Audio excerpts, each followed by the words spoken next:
What is going on, fellow Summit Chasers, and welcome to another episode of the Summit Chasers podcast. Very excited for this one with the Mr. James Hanzimanolis. I should have asked him how to pronounce his last name before this, but we're going to roll with it. And he is a cold calling expert. And I love this conversation because whether you're a starting business, your medium-sized business, or you're a solopreneur, or you're in sales in general, it is so important to be good and to be comfortable with cold calling. Cold calling is a very successful way to get booked appointments, sales in general, and to just get good at sales, to get good at talking to people. And he really breaks down really well how to get good at it, the importance of it, and why we never do enough of it. We never do as much as we think we're doing. The volume and the effort you have to put in when it comes to getting the result you want from cold calling, and the result can be astronomical.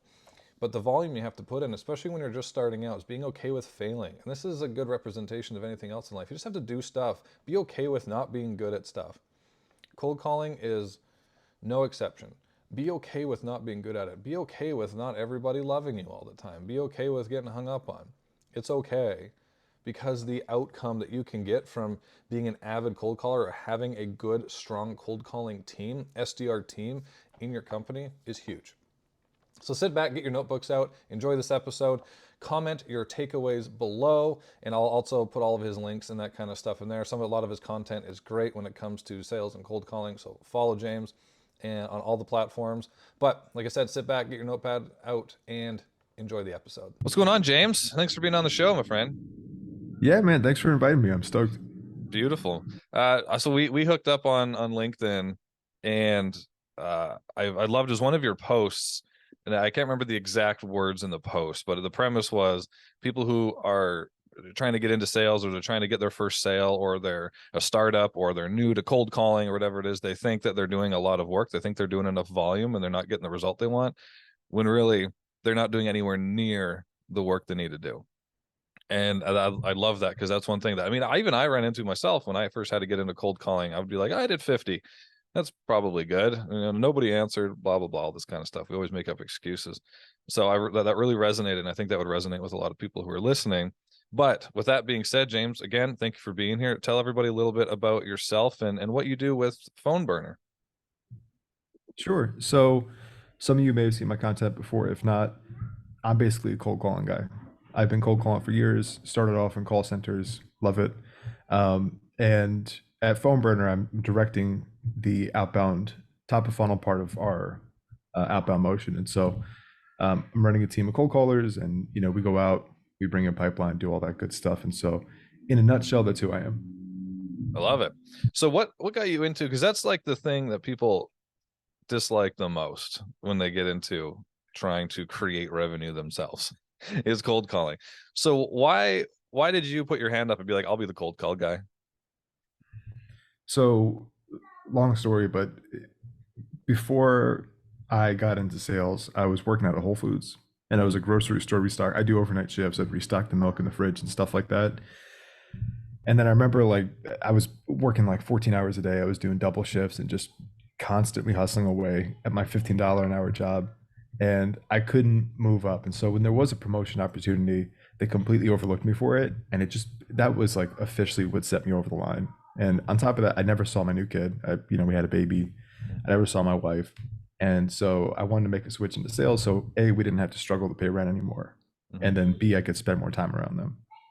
And so that's what I did. And I made the switch, and it's only gotten better, and I'm never going to look back. I love it. So what was your first cold calling gig? So first cold calling gig it wasn't my first sales gig, but my first cold calling gig was at a company in Philadelphia called MRP, Market Resource Partners. And it was just an absolute hustle. It was an enterprise environment, giant skyscraper, 37 floors. We were on the very top. And I was in the highest performing team, which was fun. It was just me and like 10 or 12 other dudes constantly cold calling all day.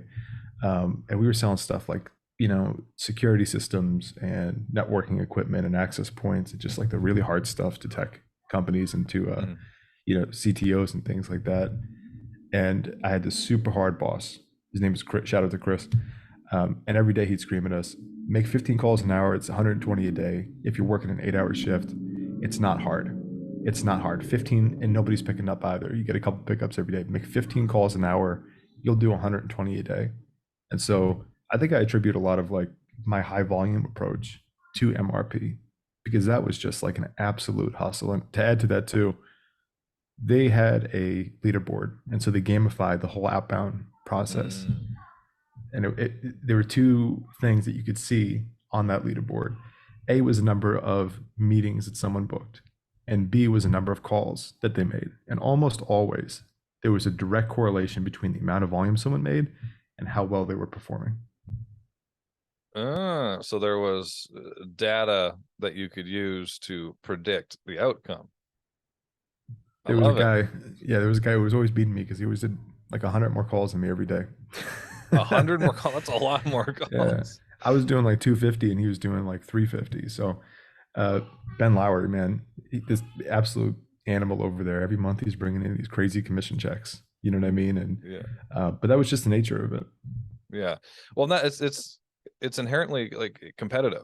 And that's why like a lot of people who either they are competitive, they have a chip on their shoulder, they come, sports backgrounds, whatever it is, they tend to they at least get into it a little bit better, right? Like anybody can do it, right? You can get good at it, but to those types of people from that type of background, they usually at least they get into it a little bit quicker. And then I love like the gamification stuff. Like once you have a good process, once you have like predictable, like once you're set, like there's some companies that aren't there yet, where it's just that they don't know what their ratio is yet. They don't have, their offer completely figured out yet or whatever it is. But the gamification part is, I absolutely love it. Just have the leaderboard in front of you. And then you can see data. Then you can start to see trends and you get, people, somebody who has the crown, like sometimes the crown, if you have that, I remember we had one, it was, what was it called? Sales screen. And if you were a number one, you had a crown over your little avatar, right? And that crown meant more to people than their commission check sometimes, right? Because they just want to win. They just want to win. It's healthy competition, right? So when you're cold calling, how did you, or did you ever have a fear of it? Like, were you ever like when you first started, were you kind of scared? Like the fear of rejection's big. Did you ever have that when you started? Yeah, when I first started sales in general, I was super introverted, and I'm actually still pretty introverted. I don't like talking to people, and I still get a little nervous. And I remember it was either my first or second day at MRP. Chris was like, we didn't even have a script yet. And he was like, why is no one hitting the phones? He was like, you need to hit the phones. And, everybody's like shy. It was a bunch of new guys too. It was like 8 of us who were just starting there. Everybody was super shy. And like by noon, everybody's got 25 calls in. Why? Because we're looking up people on LinkedIn. We're trying to come up with a better script. We're trying to do all this stuff. And he's like, you're not going to figure a damn thing out until you've done 200, 300, 1,000 calls. It's like, you're not going to get good without repetition. So just do it. Just do, but that's the thing though. It's like the more you do it, the more comfortable you feel with it. And so Yeah. even today, it's like for a split second, I'll say to myself, oh, I feel like a little anxious. I don't want to talk to people today. And as soon as I hit dial, it just goes away. It's almost become a stimulant for me. It's almost like a dopamine hit too every time you book a meeting or talk to someone. And so it's, after doing 100,000 cold calls or whatever the hell it's been at this point, it's become so easy and so natural that as soon as I hit dial, everything just clears. Hmm. And I love that because that's almost a direct reference to so I used to fight professionally. I competed in CrossFit and strongman, and you always be really really nervous, no matter how many times I did it, how many events I've done, or wherever, how many places I've traveled. You always get nervous right before the event, but then once you line up, right, and you got that countdown, or things close behind you, or whatever it is, it goes away because now all you have to focus now is everything kind of goes like this, and your focus is now so clearly pointed towards, I just need to have this conversation, I just need to book this appointment, I need to overcome this objection, and it's just that next thing in front of you, right? So you're introverted, still are. I don't think that ever really goes away, speaking to a also an introvert. How did you, when you initially first started, was it just the repetition, or was there any other tricks or anything like that that you kind of had to tell yourself, mindset, anything like that that you tried at least to get over that initial feeling? So I got, metaphorically punched in the face at my first job, my first sales job, like official sales job. I was actually working two at the same time. The one was for an electric company, and I was selling to people in Walmart, literally walking around Walmart, selling people discounted electricity and gasoline plans. You could do that in certain states. And simultaneously, I was working at a Best Buy for a third party company called Action Link, where I was selling Sony TVs, which, if you know anything about TVs, it's like the most expensive and difficult to sell.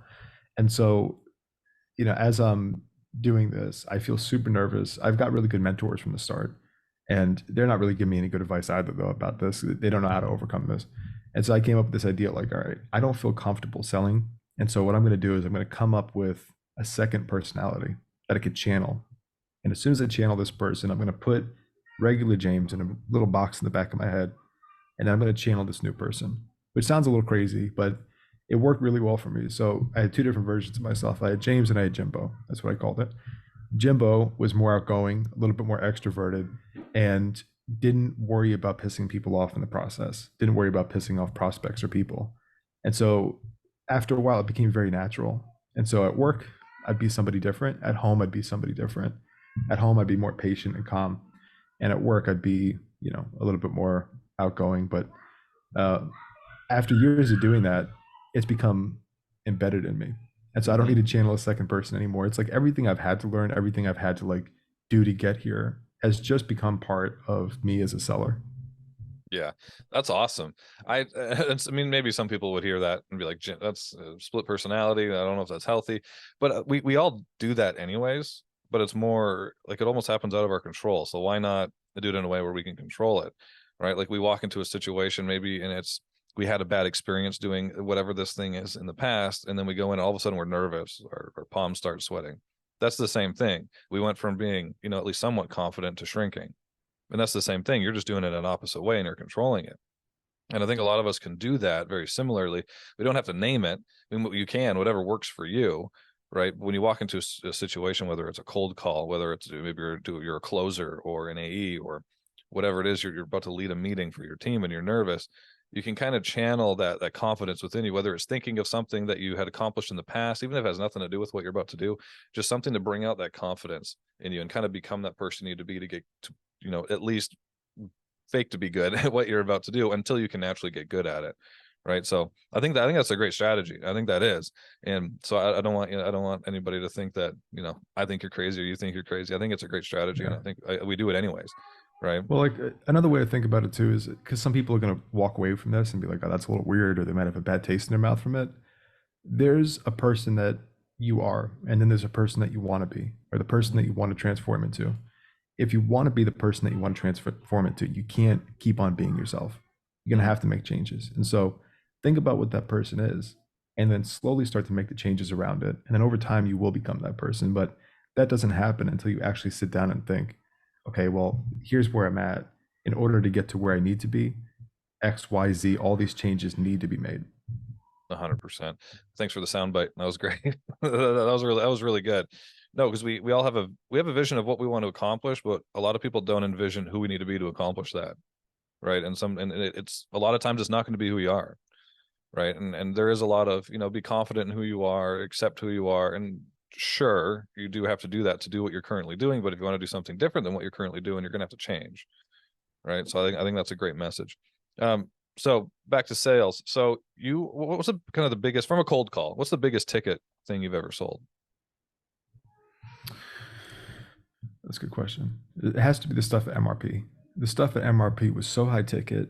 And the fun part about this is that despite it being very high ticket, they would provide us lead lists with very minimal information. And so we knew the person's name, right? That's it. And we knew their title, but we didn't know the company that they worked for. We didn't know how big it was. We didn't know anything. And it created this fun dynamic where you're calling people and treating every single call the same, whether it's an SMB, mid-market, enterprise opportunity. And all of these are cold. None of these are warm, right? And you're talking to every single person like it's the same.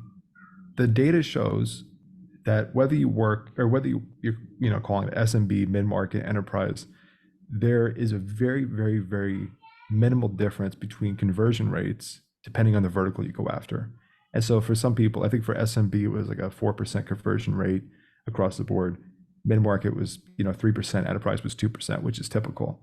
And so a lot of, I don't know, this is where we're going down this road here, but a lot of sellers get super hooked on, I need different messaging for different verticals. And it's just not true. It's just not true. I do the same thing with my team. If I'm making a lead list, I'm not talking about whether it's an enterprise, mid-market, SMB. They have a lead list in front of them, and whether they're talking to Joe at Joe Pizzas or Mark Benioff at Salesforce, it's the same script every time. That's wild, and a lot of people need to hear that, because they would go through the list and they'd get instant anxiety. I don't know where they work. I don't know where they live. I don't know what their favorite ice cream is. All that kind of stuff. They get kind of lost in the details as opposed to just doing it, right? So what? So you were calling everybody. You didn't know who they were. You didn't know where they worked. All that kind of stuff. So what? How do you start that out? Like, what's your secret to get to the point where they? Well, first of all, what's the dollar number? What's the highest ticket, if you can remember? For something that closed, it was, I don't remember the exact number. I remember it was high three figures. It was somewhere between like 6 and 7. It was somewhere between there. Gotcha. 600, Okay. 600, 700,000. Um, the typical deal size for something at MRP was like 20K. Okay. Oh, so you were Right. between 20 and 700,000. Well, there were a lot of things that were $500 too. Okay. A lot Well, of little stuff, okay. a lot of big stuff. But yeah, yeah. Yeah. Okay. Gotcha. But still, there were those types of tickets that were closed. And were those closed right from a cold call? No, so I would generate a demo. I was Okay. SDRing at the time. I would Gotcha. generate a demo, kick it over, and instead of it going over to an account exec on our team, we'd be booking meetings directly for companies like Cisco or HP or Dell or Yeah. Ruckus Wireless, and then they would close it on their end. And so they would have very minimal information too. We'd fill out a demo submission form, kick it over to them, and there would be like 2 or 3 lines. And so, as you could expect, not everything closed, and a lot of stuff didn't close because there wasn't a lot of communication going on, Mhm. but it was still fun, and there was a lot of stuff that did close, which is an interesting dynamic Yeah. I mean, you're just a volume tactic, right? for sure. Okay. So cold calling to whoever, SMB, medium sized enterprise, whatever it was. Um, what was kind of like the biggest objections? I mean, usually, I mean, everyone thinks that they get unique objections, but really they can fit in only just a few buckets, right? They're saying different words, but they mean the same thing. So what were kind of some of the biggest objections that you would get, and then how would you overcome them? So there are really only 5 different types of objections. You have everything under BANT, which people wouldn't normally characterize as an objection, but budget authority, need, time frame. Those are all legitimate objections. And then the fifth one is anything that is how do you say it? Like the technical objections. Oh, we can't have this product because it doesn't integrate with this, and we need it to integrate with that. Then you have those kind of objections. And so you really have 5 objections. For anything, no matter what objection it is, the solution is simply to ask more questions. And so a lot of sellers get very hooked on, I need to overcome objections in order to book a meeting. If it's a legitimate objection, if someone is not in market to buy, if someone doesn't have decision-making power, you probably don't want to book a meeting with them anyway, Mm. right? And so that needs to be a little bit of the mindset shift. The other mindset shift that needs to be made is when I do listen to cold calls from other people, it comes off as a telemarketing call. Mhm. And instead, what we need to start doing is teaching our SDRs how to be salespeople. And when you're talking to people over the phone, there should be a ratio. Your prospect should be talking at least twice as much as you are. That happens by asking really hard questions. And so instead of saying, hey, this is James from Phone Burner. We have a power dialing solution that could help 200% increase your pipeline revenue for your SDR team. Would you be open to a meeting? I'm starting off my calls by saying, you know, uh, hey, Zach, it's James. Super high level. I work over at Phone Burner. We have a dialer. Any chance you guys already have something like this in place? And then I'm going to shut my mouth and just let you talk. Mhm. And you're going to tell me why I'm disqualified or why you don't need my product. I'm going to assume that you're going to make those objections. And then we're going to get into the juice of it. We're going to really start getting deep into it. I'm going to keep asking you more questions until you eventually confess to me that you do need my product. So just ask questions. Be curious. Ask a lot of questions and ask hard questions, Yeah. you know? Ooh. So what do you mean by that? Hard questions. I like that. All right. So I'm respectfully going to call out some of my competitors really quick. So Nooks and Do it. Orem, they have really cool products. However, the biggest complaint that I hear from their customers is spam rate. And the reason for that is because they use numbers from companies like Twilio, they're secondhand providers. And so it's naturally it's going to happen, right? And as I'm talking to the customers, they'll tell me over the phone, yeah, we're with Orem right now. We're going to be with them for another 3 months. Um, Honestly, we don't want them because we keep showing up as spam, but we're not going to be able to do that. And so I'll just say, so what I'm hearing is you're okay with showing up as spam for another 3 months. And then you just shut your mouth. And then they're going to sit there and say, well, we're not okay with it. And they're going to start explaining to you why, we have to do this and have to do that.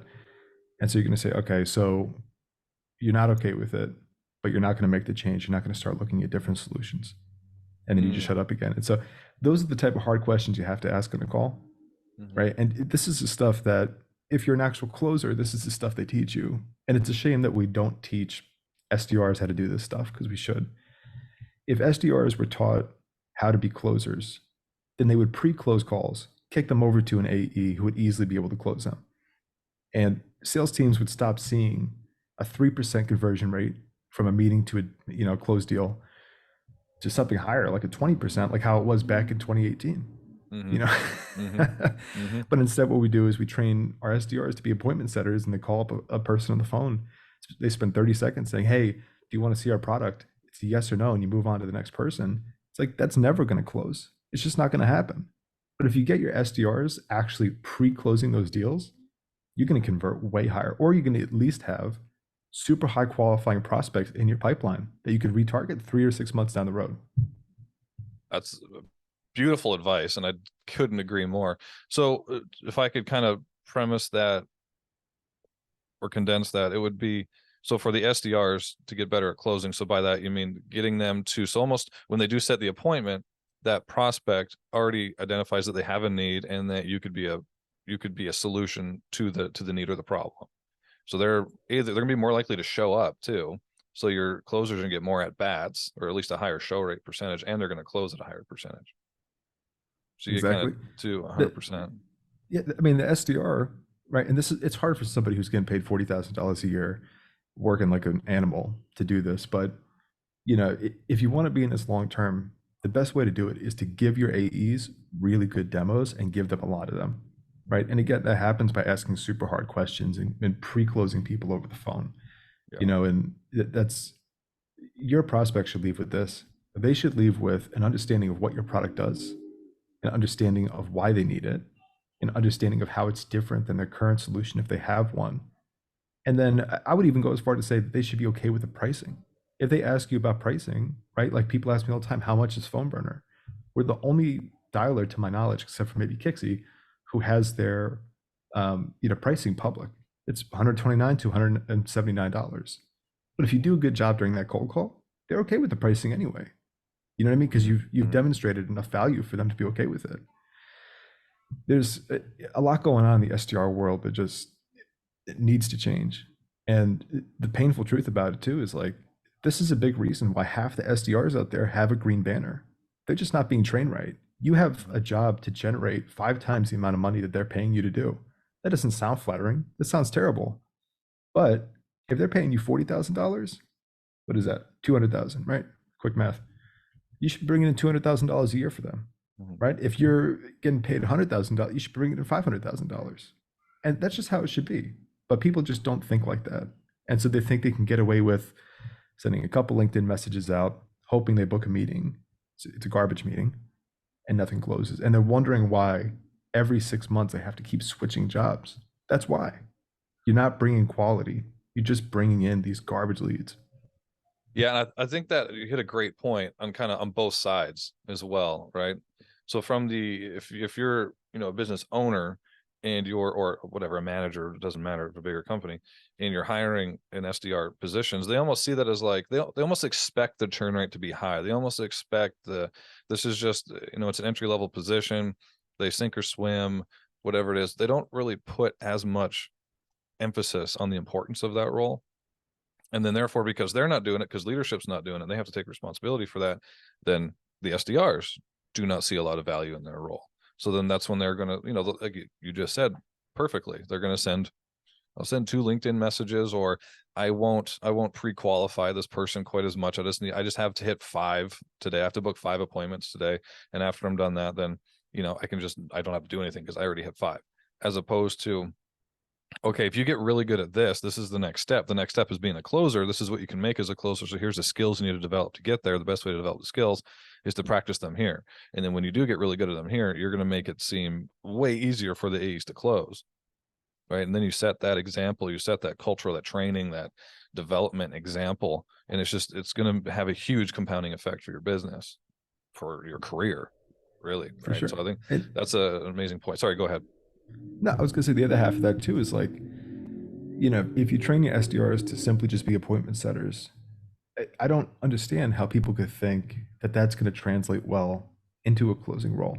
It just won't, because they're not asking those hard questions, right? And it's a common theme here of just asking hard questions, but that's what closing is. You're sitting down, you're talking to people, and you're questioning them on why they need your product. And they're telling you the truth the whole time because you're asking them the hard questions. And so,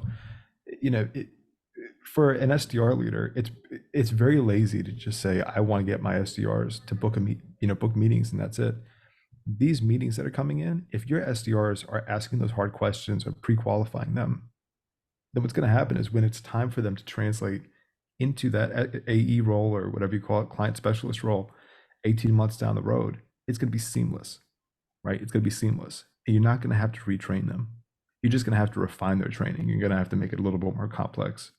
But I could ramble about this for days, but that's my take on it. No, I love it.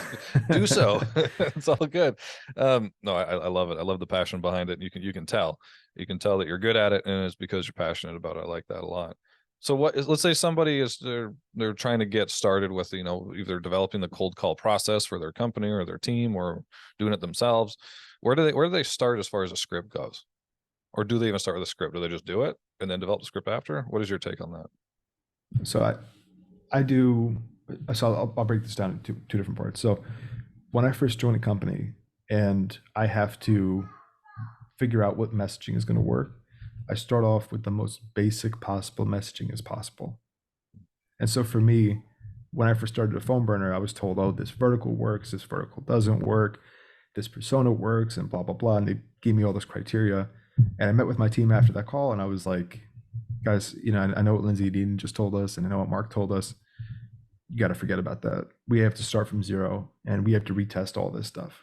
And so I came up with the most generic possible script that you could use. I mean, this is something, if you guys chat GPT, write me a very simple script for cold calling. This is what they would give you. What you do then is you iterate and you iterate and you iterate. You make 100 calls, you talk to 5 or 6 or 7 people, and then you iterate. You say, okay, I would even go as far as to grab 2 different Sharpies. I've done this. This is how I got good with scripting at MRP.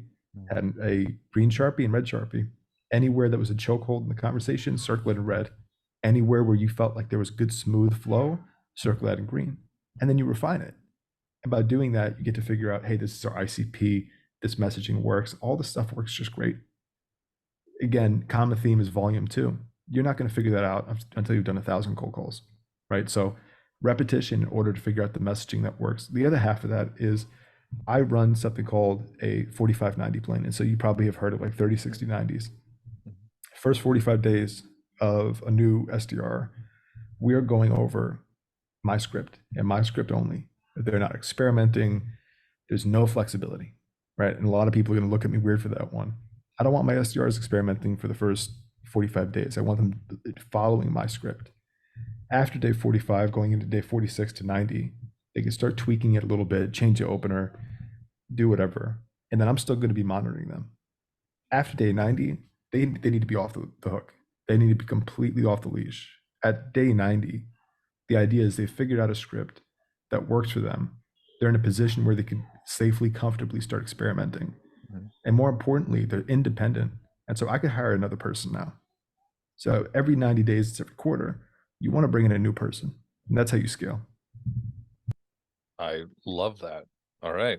So start with a basic script. Don't get too complicated right out the gate. Make 100 calls, talk to 5 to 10 people, make small adjustments.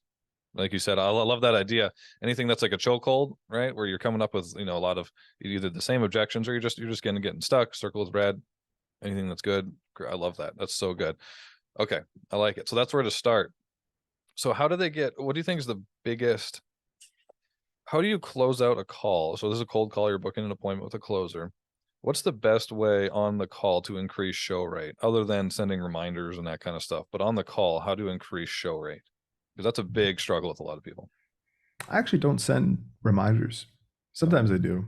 If I get somebody who's just like, a little distant the whole conversation, I'll set a reminder, or there might be like an automated email that goes out. But in my experience, so we have a 91% show rate at Phone Burner, which I think is pretty good. Really good. And I honestly think the reason for that is because we don't book demos with people who don't want demos. We book meetings with people who want demos, right? And so if you find someone who's either in market to buy or will be in market to buy, they're more likely to take a meeting than somebody who you just set up an appointment with just to set an appointment with. As far as closing out the call, there's some questions that could be asked at the very end to increase show rate. So one thing that I like a lot, so Zach, we just went over all this stuff. What is it that you're most excited for, and what is it that you're most skeptical about? They'll tell you what they're most excited about, and so that reinforces the idea that they're going to show up to the meeting because they get more excited about it as they talk about it. Anything they're skeptical about, again, you're pre-closing. The idea is to listen to that and then tell them why they shouldn't worry about it. So if you're like, we've used dialers before, we don't want a team showing up as spam. Oh, I see. Okay. Well, look, I don't know if you know this, we're the only dialer company that works with companies like AT&T and Verizon. So the likelihood of you showing up as spam, I'm not going to say it's impossible, but it's close to impossible. Does that make you feel a little bit better? And they'll say yes, right? And then you cover what they like and what they hate, and that's going to increase the show rate too. I like it. So and I love those questions, right? First of all, bring out the objection. Just get it out there so you can overcome it. Otherwise it stays inside and it comes out as some sort of, I call them like a brush off, right? Or a red herring, right? Where they just kind of send you off on a different path and you don't know what to truly overcome. So putting that right out there. But then I love the questions, and this has happened to me. I've done it to people. And even when it does happen to me, I don't realize it's happening because they're good at it, but you get them to sell to you. So that question that you just asked them, what is it that you like about this right now? Or what is your favorite thing about it? They don't realize that they're selling you on why they like it and they should have it, thus reinforcing why they should show up to the meeting or sign on the dotted line. Like, I love those questions so much. Exactly. Yeah, no, that's awesome. So that's really great advice for increasing the show rates and pre-closing. So your AEs have a better time or an easier time. Your closers have an easier time closing out the sale. I love it. What are some like your top, other than what we've already kind of talked about, some of your top 1 to 3 best advice for somebody who wants to get really good at closing? Maybe they're, a solopreneur right now and they just need to start. They don't have a list. They don't have anything like that yet, right? But they just need to start. What's the first thing they should do?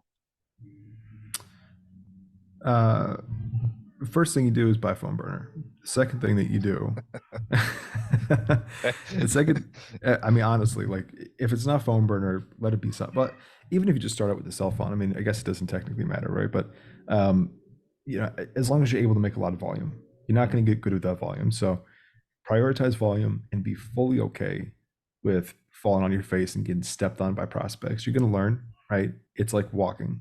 So the first time you walked or rode a bike, of course you're going to get stepped on. Of course you're going to fall over. Of course it's going to be hard. As you keep doing it, it gets easier. The second thing, so I worked for a big sales guru on YouTube for a small period of time. It was like 3 or 4 months, Mark Wayshak. And I remember there was one piece of advice that really, really stuck out to me, which is if you think it, say it. Mm-hmm. And if you think it, just say it, has been the best advice that I think anybody's ever given me in sales. 2 weeks ago, I booked a meeting with someone over the phone, and the call literally started out like this. Did you call me 5 seconds ago from a Texas number? And I was like, no. And he was like, oh, somebody just called me. What do you want? Is this, and I'm like, look, man, this is a cold call. And I can already tell by the way this is going, you don't want a cold call right now. So if I talk to you right now, am I going to be wasting my time, or like, should I just move on to the next person here? And I just shut up. And he was like, no, no, no, you're good. Um, I just got eye surgery. I'm having a little bit of a rough time. So if I seem grumpy, that's why, you know, as opposed to, this is what most SDRs do, being very apologetic on the phone. Oh, I'm sorry, sir. It sounds like I'm bothering you. I'm so sorry. Is it okay if I get 30 seconds? Is it okay? Instead, and it all goes back to hard questions, but if you think it, say it, right? So if you have somebody on the phone who's like, maybe reluctant to talk, or they're saying, giving you one word answers, you could respond with, Zach, I could just tell you're not into this, right? And then let them tell you if they are or aren't, right? Trying to think about other advice. Don't be afraid to upset people. Don't be afraid to upset people. That's good advice. Yeah. It's so much about sales and communication is counterintuitive. And so as you keep doing this, you learn if you upset people, you'll probably go a little bit farther than if you're just trying to make everybody happy. And so if you're cold calling, you're going to upset people. And if you want to get them back on track, the worst thing you could do is be apologetic the whole time, right? There's something in sales called the law of congruency, which is I'm going to be the same as you in order to gain your respect, in order to gain your trust. And so, if I call somebody up on the phone and they're super excited, hello, who's this? I'm like, hey, it's James. I'm actually cold calling you right now. Is it okay if I get a couple seconds? If I call somebody who's really upset, I'm going to match that tone, right? And this is why mirroring is such a big deal. So that could be wrapped up in just mirror like crazy, learn about tonality too. No, that's great advice. And I think those 2 points that you made kind of go hand in hand, because people want to be apologetic and they want to like, oh, I'm so sorry, I'm in your way. Like you're admitting that you're screwing up that guy's day, and then you ask for 30 seconds. Like it doesn't make any sense, right? But exactly. To you, you're just like, oh, I don't want to upset him. I don't want to do this. So I'm going to apologize. And you think that's going to smooth things over and you'll be able to continue on with your call. It doesn't work like that at all. And it's really, you're right. The way we communicate is so counterintuitive. That's what great that belongs advice, over. That type of attitude belongs in customer service. And that's why like this is a metric not often talked about. If you look at pre-qualifications for SDR roles, it'll typically say something like had some kind of client-facing role or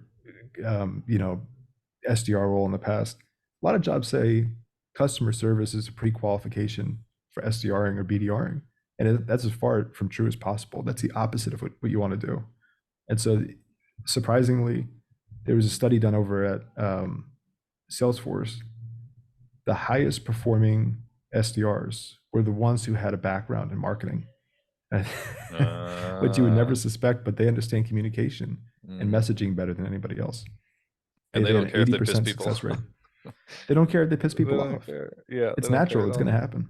Yeah, no, that's a great point, because I mean, even I've been guilty of that in the past. I have to admit, so when you're hiring for those, outbound caller roles, cold calling SDR roles, you think, okay, well, if they're good with people, right, and you look for customer service, but you're right, that's completely opposite. Oh, I'm so sorry, I will be out there right away. It's like, yeah, you better be. Like, it never really calms them down until you actually fix the problem. If you're calling somebody, you're getting them to admit that they have a problem that you can fix. So being apologetic it's not going to be what gets them there, right? So I think that's amazing advice, James. I really, really appreciate it. Everyone's going to appreciate that. But I really appreciate you being on, dude. I always ask this question. James, what is the next summit that you are chasing? What is the next summit that I'm chasing? I don't want to give you like a half-baked answer here. I'm always just kind of going with the waves in the best way possible.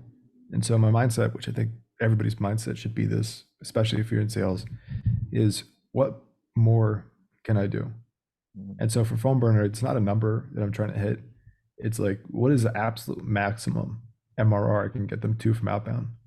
You know what I mean? In terms of like personal things, it's like, how many copies of my book can I sell? It's not a number I'm trying to hit. And so, aiming for the most that you could possibly do, I think that's always the next journey, and that's always a focus. I like it. Like your current ceiling isn't always going to be your ceiling. Like you should always be looking for another one. And that's kind of the premise, right? There's always another summit. Beautiful, man. All right. You got a minute. well, if you want to take more than a minute, you can, but plug whatever you want. Where can people find you? I just heard that you had a book. Plug away. Yep. So, a couple of things here. Follow me on LinkedIn. Ping me, DM me if you need help with cold calling, cold outbound. This is what I do. It's probably the only thing that I'm really, really, really good at. If we're being honest, I'm super at this. I'm average at everything else. If you're trying to build out outbound systems, that's you follow my content. Buy my book. It's $10. Savage Outbound. It teaches you how to do cold calling. If you're looking to do cold email, cold texting, cold WhatsApp, this book isn't for you. This is for people who are trying to break into cold calling and are having a hard time. $10. If you can't afford it, DM me. I'll give it to you for free. It's $10 though, Gumroad. It's going to be on Amazon soon too. I think phone burner, best power dial out there. Objectively, like actually objectively, we have the highest connect rates across the board. 70 plus calls an hour. If you're like me, you do 100 plus calls an hour. Calls get recorded, syncs into your CRM, integrates with all CRMs, integrates with SCPs. I could talk about all the features and functions and all the great stuff, but just long story short, helps your team stop missing quota. Let's go. And other than that, I'm all over the place. You can find my link tree on my profile. Beautiful, brother. Well, James, it was great. There's a lot of great nuggets that I got from this, and I'm sure a lot of people listening got from this. So I really appreciate you coming on, my brother. For sure, man. Thank you for having me on. Thank you for watching this episode of the Summit Chasers podcast. I really hope that you enjoyed, you were inspired, you learned something that you can use to go and chase whatever your next summit may be. Be sure to like and comment your takeaways from the episode below. Also, follow us on all social media platforms under Summit Chasers Network. And if you're watching this on YouTube, be sure to turn on your notifications so you can be notified when we drop new content like how-to videos, business best practices, motivation, and personal development strategies. And until next time, keep chasing your summit. I'll see you on the next one.